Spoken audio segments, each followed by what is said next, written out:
Bien, una de las características principales de Oliver y Spike como videojuego en cuanto a mecánica de juego es que aunque reúne pues mecánicas básicas como correr, saltar, también involucra otras como lo es nadar, como lo es cambiar de dimensiones, es decir, estoy en un momento dado corriendo y saltando y de un momento a otro me encuentro en un escenario en donde estoy nadando.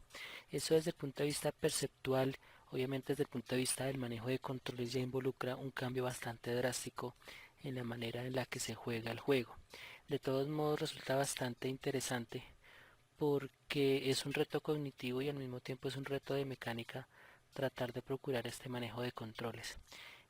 Vamos a ver un video en donde se representan las mecánicas, la forma esencial en la que se ha definido y planteado el gameplay del videojuego.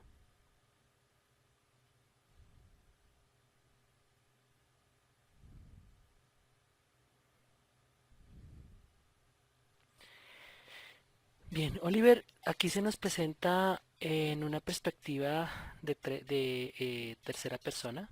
Vemos cómo la cámara realmente asume una posición bastante superior en altura a lo que es el personaje, lo que nos permite en cierta forma no solo ver al personaje en un plano centrado, sino que nos permite ver también una gran parte del escenario, podemos ver el entorno que rodea al personaje, podemos ver también los caminos posibles en el transcurso del videojuego, pero también podemos ver de una manera cercana los obstáculos y las metas que se plantean en el videojuego. También obviamente de una manera muy visual podemos ver cómo nuestro personaje salta inmediatamente de una dimensión a otra y vemos cómo en esencia pareciera que los escenarios no cambian gran cosa. Me refiero a que la topografía aparentemente es la misma, pero de un momento a otro aparece en agua, de un momento a otro aparece un desierto y es como si el escenario simplemente se tornara de un cambio más que dimensional, de un cambio en el tiempo, porque pues algunos espacios pareciera que tuvieran una topografía bastante similar. Me refiero a que el diseño de los caminos pareciera que fuera el mismo, solamente que cambian algunas condiciones del espacio geográfico. Aquí vemos algunos desarrollos de la interfaz gráfica de usuario, vemos cómo se desenvuelve la interfaz gráfica de usuario y ya entrando en otro nivel vemos ya un espacio interior, no exterior como lo que hemos visto anteriormente. Aquí ya vemos un espacio interior con un diseño en términos de estilo y en términos de color bastante atractivos. Guarda una cierta similitud en cuanto a la intensidad del color, en cuanto a la saturación de las texturas, pero vemos también cómo existe una relativa similitud en la manera como la cámara encuadra al personaje.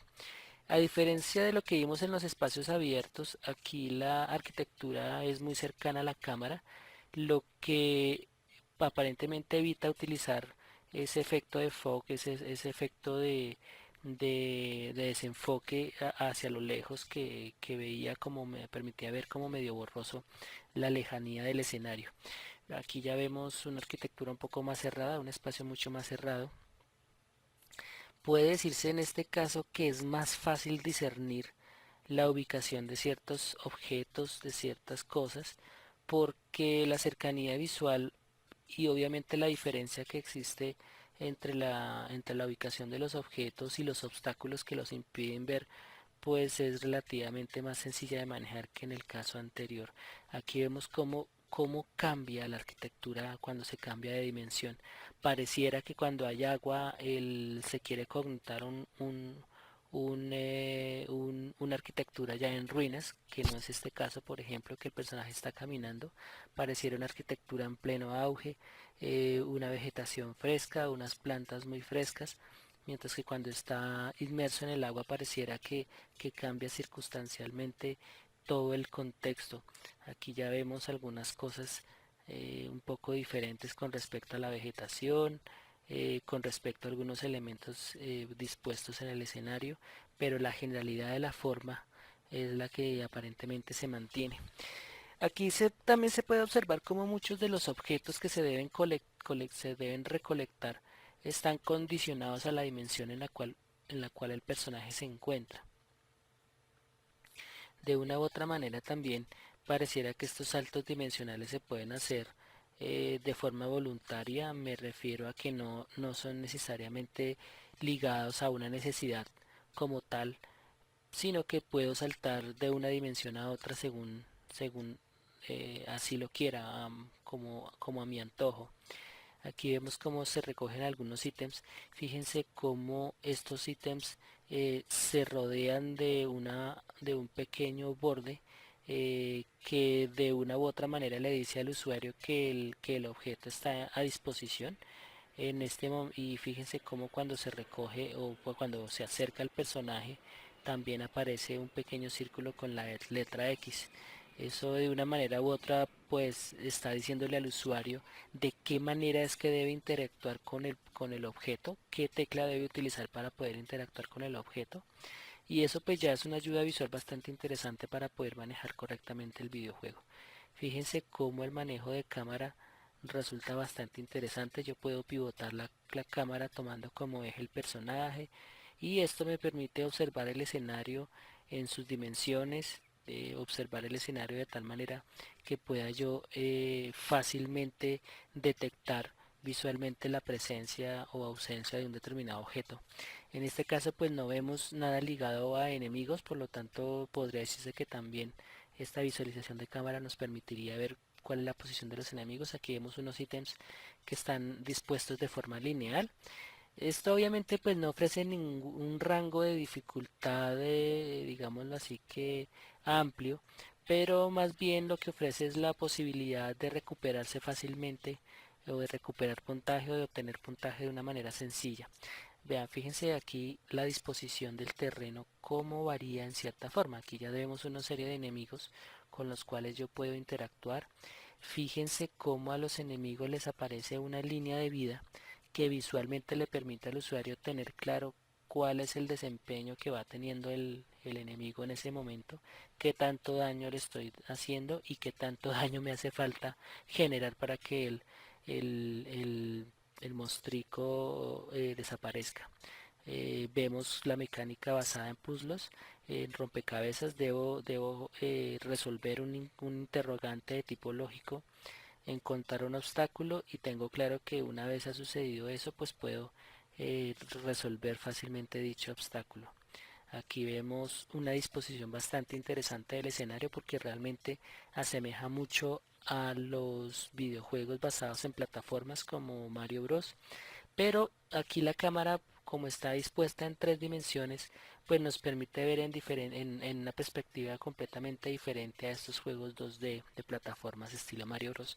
Pero aún así fíjense que el recorrido que debe hacer el jugador es completamente lineal.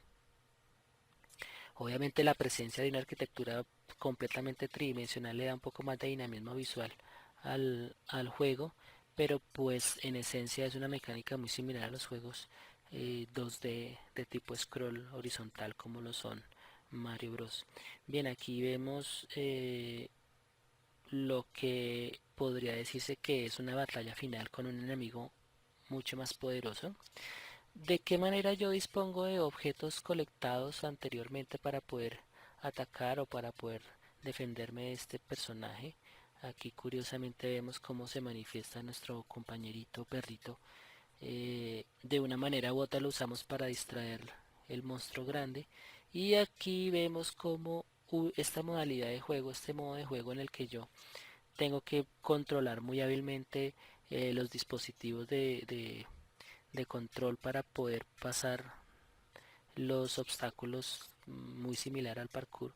Creo que de hecho puede decirse que es parkour, entonces eso ofrece un nivel de dificultad bastante interesante. Aquí simplemente colecto objetos, me voy devolviendo. Una de las cosas interesantes que tienen esta modalidad, estos tipos de juegos basados en plataformas, sobre todo cuando tiene una gran cantidad de ítems y cuando no tengo precisamente el tiempo en contra mía, es que puedo recorrer el escenario, puedo darme el lujo de recorrer el escenario y colectar diferentes objetos. No solamente se presta para generar una mecánica basada en un recorrido o una exploración extensa del terreno, sino que puede darse simplemente la libertad para que el jugador lo haga y explore cada vez que juegue pues con mayor intensidad y mayor profundidad el escenario. En este caso es casi que necesario que el jugador explore el escenario en su mayor dimensión para que pueda colectar todos los ítems que necesita para sortear los diferentes obstáculos. Aquí ya vemos una finalización del demo y algunas consideraciones para buscarlo y escanearlo a través de QR Code.